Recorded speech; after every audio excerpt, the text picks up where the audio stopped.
Du plus loin que je me souvienne, j'ai toujours aimé lire. Puis en grandissant, j'ai commencé à aimer les romans, des BD. Et puis petit à petit, j'ai dû lire des livres pour l'école, des livres plus classiques.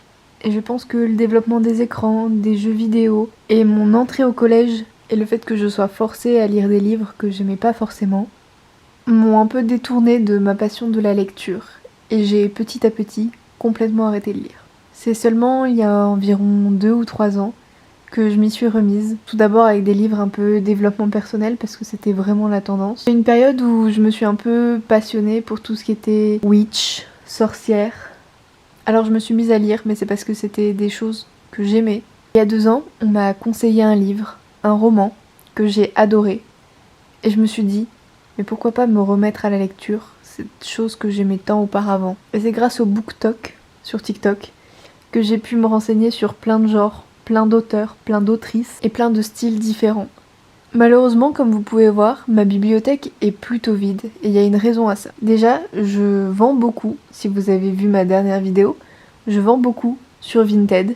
Je revends dès que j'ai terminé un livre, je suis pas trop attachée aux objets.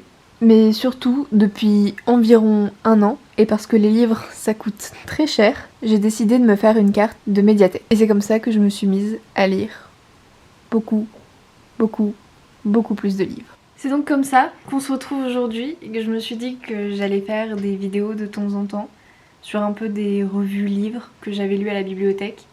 Forcément, vous verrez que je suis maquillée et habillée différemment parce que je suis pas une lectrice hyper rapide. 3 semaines pour les livres, ça passe très vite. Souvent, j'en emprunte 2, 3 si c'est des romans. Si c'est des mangas, j'arrive à les lire beaucoup plus vite. Ça, y a pas de souci. Je peux te lire un manga en 1 heure, 1 heure et demie. Donc ça va. On va donc commencer par Captive. Là, c'est le tome 2. J'ai lu le tome 1, du coup, que j'ai déjà rendu à la bibliothèque. Ça, c'est bien la bibliothèque pour ça. Parce que le livre coûte 20 balles. Bon, c'est un parpaing aussi. Ça veut dire que j'ai fait 40 € d'économie. Parce que, honnêtement, Captive, j'arrêtais pas d'en entendre parler sur le BookTok, sur TikTok. Et je me suis dit, ouais, trop bien, un truc un peu dark romance. Faut savoir que j'ai pas trop de style de livre défini. J'adore lire des thrillers, des romans policiers, des romans d'amour, de la dark romance, de la fiction, fantasy, manga, BD, tout ce que vous voulez. Je suis pas du tout fermée à un genre en particulier. Même les livres d'apprentissage et de développement personnel, même si c'est moins ce que j'aime maintenant, parce que je trouve que ça raconte vraiment tout le temps la même chose en fait. Mais donc, Captive, j'ai lu le tome 1, qui fait genre 500 pages à peu près. Là, le tome 6, on est genre sur presque 700. Et j'arrêtais pas de voir des gens dire que c'était trop bien, Captive, que l'histoire de romance était incroyable, parce qu'on était vraiment sous tension, on avait des gros trigger warnings. J'ai pas été choquée. Pour vous faire un petit résumé, si vous savez pas ce que c'est Captive, donc Captive c'est le rôle d'une personne. En fait, une captive est une personne. Et donc on suit l'histoire d'une captive qui s'appelle Ella.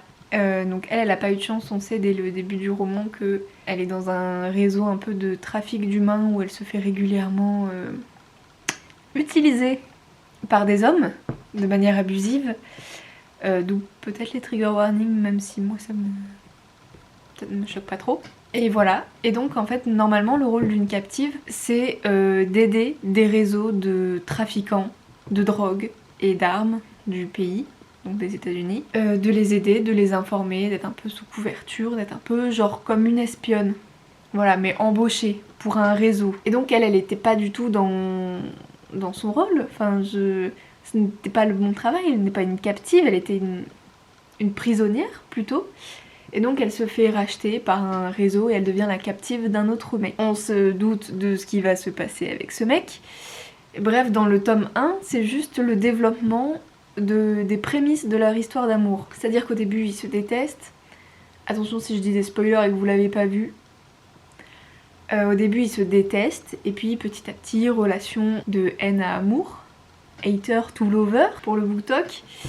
Alors c'est un peu à double tranchant. Fin du premier tome, grosse révélation, attention, Elle déclare ses sentiments et lui prend peur, truc classique de l'homme, je suis un roc, je ne ressens rien, j'ai peur de l'amour et donc tout ce qui me fait peur, je l'éloigne. Et fin du tome 1, elle lui avoue ses sentiments dans une situation délicate où il risque de se faire tuer et il l'envoie à l'autre bout du pays, à New York, pour plus penser à elle. Fin du tome 1, il ne s'est rien passé, ils se sont pas embrassés, ou peut-être qu'ils se sont embrassés. Enfin, je sais qu'il y a eu des petits moments de tendresse quand elle fait des cauchemars la nuit et inversement pour lui, mais c'est tout. Enfin, on reste un peu sur notre fin, je trouve. En 500 pages en tout cas.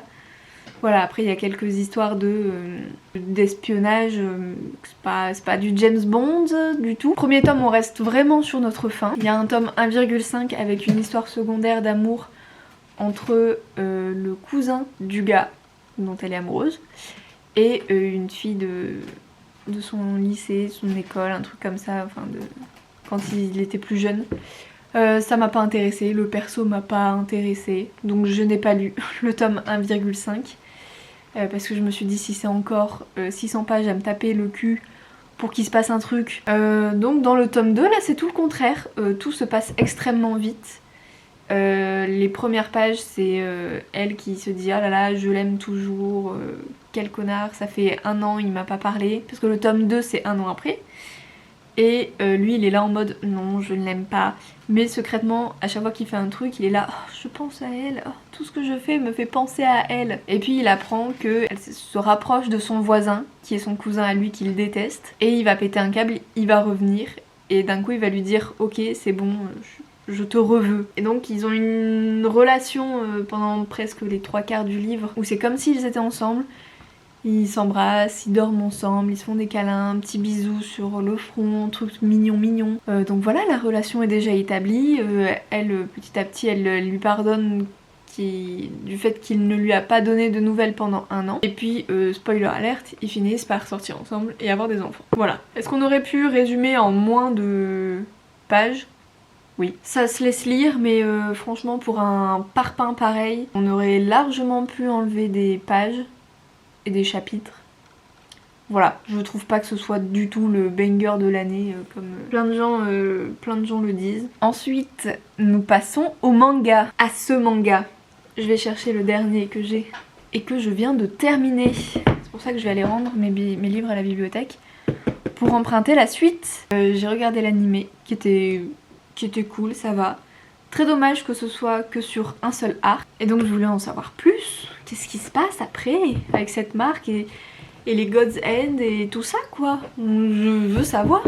J'ai lu les 5 premiers. Pour les tomes 3, 4, 5, franchement, pas de surprise. C'est comme l'animé, je me souviens de tout, tout va bien. Par contre, tome 1 et 2, putain, il y a un autre arc avant l'arc de l'animé. Où je trouve que c'est un peu spoilé quand on a regardé la série, que on comprend tout ce que Griffiths va faire en fait. Donc voilà, toute la partie où il a plus de bras. C'est déjà du coup en fait que y a des monstres avec des gens qui se transforment et qui mangent d'autres humains. Toute une partie où on comprend qu'il a la marque, il doit se battre sans cesse contre les monstres. Mais voilà, genre on voit Griffiths à un moment. Et donc je me dis c'est un peu un spoil, enfin le moment où il doit choisir pour le sacrifice. On est au courant du coup qu'il va dire oui vu qu'on le voit. Ça j'avoue je suis un peu perplexe.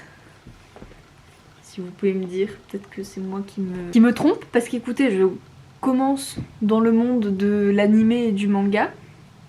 À part ça, qu'est-ce que j'ai lu à la bibliothèque? J'ai lu Nana, parce que j'arrêtais pas d'en entendre parler. Et franchement j'ai trop kiffé. C'était trop mignon, grave cool. J'ai pas encore vu l'animé, mais le manga... très mignon, qui se laisse lire, franchement ça prend par les sentiments. J'irai rendre tout ça à la bibliothèque demain.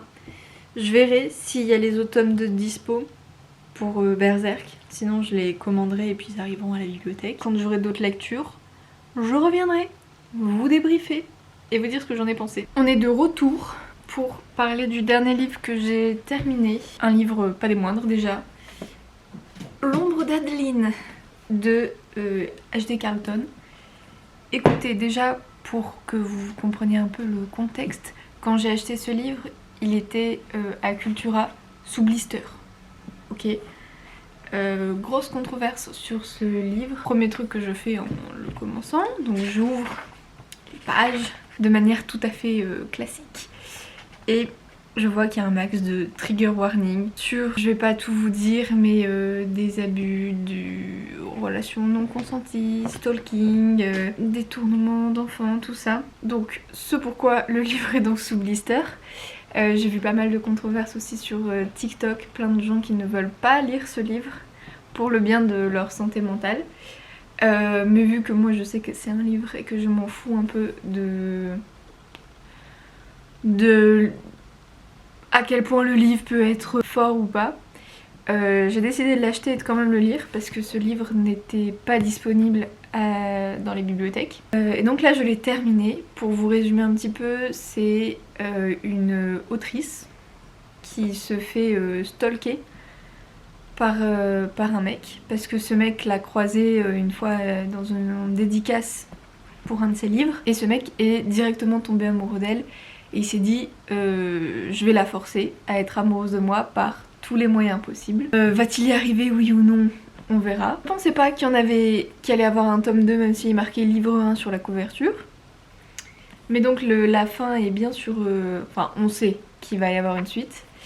Et en vrai, malgré tout ce que les gens peuvent dire, j'ai bien aimé ce livre. C'est très hard, très poussé, très détaillé.